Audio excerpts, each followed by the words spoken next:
Hello everyone, welcome to my channel the clove. আজকে চলে এসেছি একটা ট্র্যাডিশনাল বেঙ্গলি রেসিপি নিয়ে, যেটা আমার ঠাকুমা খুব বানাতেন, আমার মা জেঠিমারাও এখনও বানান। তো চলুন শুরু করা যাক আজকের রেসিপি চিংড়ি মাছ দিয়ে কচুরলতি। রান্নার শুরুতেই আমি কচুরলতিগুলোকে নিয়ে ভালো করে ধুয়ে এইভাবে কেটে নিয়েছি। আমি কচুরলতিগুলোর সাইজ এরকম রেখেছি, আপনারা চাইলে একটু কম বা একটু বেশিও রাখতে পারেন। এবারে কড়াইতে কচুরলতিগুলোকে সিদ্ধ করবার জন্য পরিমাণ মতো জল দিয়ে দিলাম, আর তার সাথে দিয়ে দিলাম পরিমাণ মতো নুন। এর মধ্যে কেটে ধুয়ে রাখা কচুরলতিগুলোকে একে একে সব দিয়ে দিলাম। এখন খুন্তি দিয়ে একটু নাড়িয়ে চাড়িয়ে নিয়ে এটাকে কিছুক্ষণের জন্য ঢেকে রেখে দেবো। তবে মনে রাখতে হবে এখানে কচুরলতিটা যেন 80% সিদ্ধ হয়, পুরো সিদ্ধ না হয়। কচুরলতিগুলো যতক্ষণে সিদ্ধ হচ্ছে ততক্ষণে তাতে দেওয়ার জন্য কয়েকটা চিংড়ি মাছ নিয়ে সেগুলোকে ভালো করে নুন হলুদ মাখিয়ে নিয়েছি। এরপর একটা বাটিতে সর্ষে পাউডার নিয়েছি আর তার মধ্যে কিছুটা নুন নিয়েছি। এরপর এটাকে গরম জল দিয়ে মিক্সড করে নিচ্ছি। এইভাবে সর্ষের একটা পাতলা পেস্ট তৈরি করে নিয়েছি।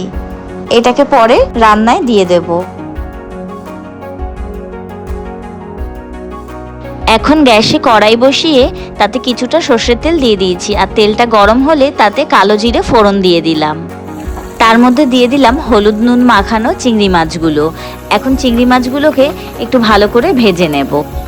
চিংড়ি মাছগুলো মোটামুটি ভাজা ভাজা হয়ে গেলে তার মধ্যে 80% সিদ্ধ করে রাখা কচুরলতিগুলো দিয়ে দেব। এরপর কচুরলতিগুলোকে একটু খুন্তি দিয়ে ভালো করে নেড়ে চেড়ে নেব। এখন এর মধ্যে একে একে দিয়ে দেবো পরিমাণ মতো নুন। এখানে নুনের পরিমাণটা কম দিচ্ছি, কারণ কচুরলতিগুলো সিদ্ধ হওয়ার সময় নুন দিয়ে সিদ্ধ করা হয়েছে, আর চিংড়ি মাছও নুন দিয়েই মাখানো ছিল। এরপর দিয়ে দেবো 1 টিস্পুন হলুদ গুঁড়ো। তার সাথে দিয়ে দিচ্ছি অল্প পরিমাণ চিনি। এখানে চিনির কোয়ান্টিটিটা আপনারা আপনাদের স্বাদ অনুসারে দেবেন।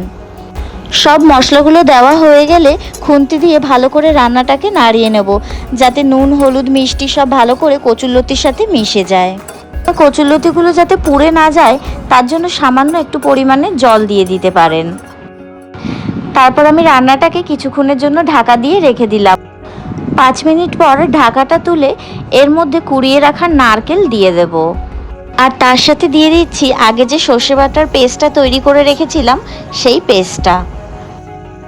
এখন রান্নাটাকে আবার খুন্তি দিয়ে বেশ কিছুক্ষণ নাড়িয়ে চাড়িয়ে নেব, যাতে নারকেল সর্ষে এই সবগুলো ভালোভাবে রান্নার সাথে মিশে যায়।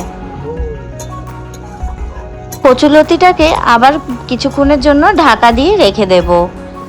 5 মিনিট পর ঢাকাটা তুলে দেখছি এখানে কচুরলতিটা বেশ মাখা মাখা হয়ে এসছে, আর এখানে কিন্তু আমাদের রেডি হয়ে গেছে চিংড়ি মাছ দিয়ে কচুরলতি। তো চলুন এটাকে একটা বাটিতে সার্ভ করে নিই। আপনাদের যদি আমার রান্নাগুলো ভালো লেগে থাকে তাহলে আমার চ্যানেলটিকে সাবস্ক্রাইব করে দেবেন, যাতে আমরা একসাথে আরও নতুন নতুন রান্না ট্রাই করতে পারি। আর লাইক শেয়ার কমেন্ট করতে কিন্তু ভুলবেন না। আপনারা দেখতেই পাচ্ছেন এখানে তৈরি হয়ে গেছে চিংড়ি মাছ দিয়ে কচুরলতি। এটা দেখতে যতটা সুন্দর হয়েছে খেতে কিন্তু তার থেকেও বেশি ভালো হয়েছে। আপনারা অবশ্যই বাড়িতে এটা ট্রাই করবেন, আর আমাকে জানাতে ভুলবেন না কেমন লাগলো আপনাদের এই রেসিপিটি।